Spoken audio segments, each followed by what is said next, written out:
bien écoutez, c'est un bilan qui nécessite certainement des progrès, mais en tout cas, je trouve que ça reste un bilan réflexif, dans le sens où on n'a pas abouti à des objectifs précis. En revanche, on a des moyens, plus que des moyens, des outils.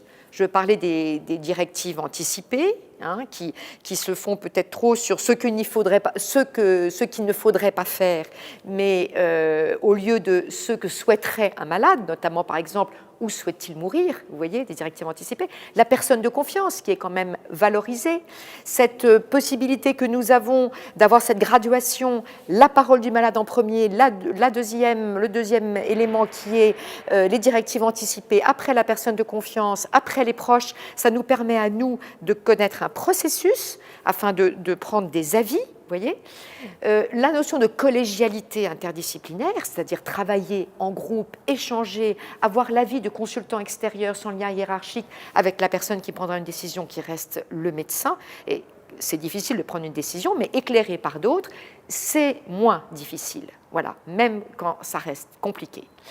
Et puis la sédation, qui est cette loi qui encadre cette pratique, qui se fait chez un patient en phase terminale, avec un pronostic à court terme pour des symptômes réfractaires, pour un arrêt de traitement qui maintient en vie, ou pour, chez un patient inconscient, on sent bien quand il y a un acharnement thérapeutique. Donc cette sédation profonde et continue permet, bien encadrée, de soulager un patient. Voilà. L'objectif n'est pas l'euthanasie, l'objectif n'est pas de faire mourir, l'objectif est de soulager pour une fin de vie qui soit calme.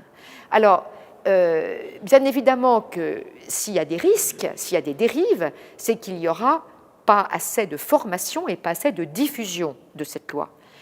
Et donc, cela pose le problème de l'évolution, cela pose le problème de cette loi, peut-elle ou non répondre aux situations les plus complexes. Moi, je pense que oui, mais ce n'est pas pour autant qu'on empêchera un malade de demander à mourir, car c'est humain de demander à mourir.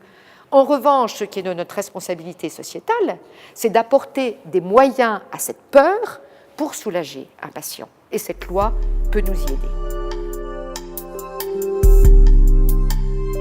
Alors, les évolutions, je dirais, il y aurait beaucoup d'évolutions différentes, mais en tout cas, je les résumerai en deux types. Davantage de moyens d'accès, davantage d'offres, moins de disparités régionales, vous voyez, vraiment que les structures soient augmentées, que ça soit possible aussi à domicile. Donc ça, c'est très, très important. Et la deuxième possibilité, c'est de vraiment offrir un éventail de formations qui soit plus important et plus renforcé. Trouvez-vous cela normal qu'aujourd'hui en France, il n'y ait que 5 professeurs associés en soins palliatifs? On ne sait pas où va aller la formation en soins palliatifs aujourd'hui. On manque complètement de directives et d'engagement de nos ministres. Donc il faut absolument qu'il y ait un axe précis des formations. Sinon, eh bien, cette loi ne pourra pas être appliquée dans de bonnes conditions. Donc il en va de la responsabilité sociétale. Et n'oublions pas la précarité, la vulnérabilité au sein de notre société. Il faut s'y pencher. C'est très important. Et les soins palliatifs, de toute façon, quoi qu'il en soit dans notre société, traverseront cette société et continueront à soigner les plus vulnérables.